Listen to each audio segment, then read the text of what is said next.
holding your spine and head in place to supporting your ribs and arms. The shoulders are indeed heavy workers. Regular shoulder exercises also work on building stronger bones and reduces injury. Strong bones also protect against the risk of osteoporosis. The seated shoulder press requires less stability, which allows the shoulders to be targeted more efficiently.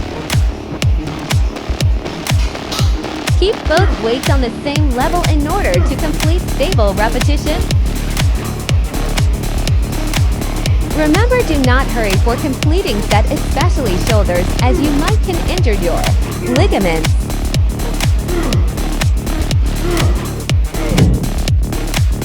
Remember, take rest of between 30 to 40 seconds before going for the next set.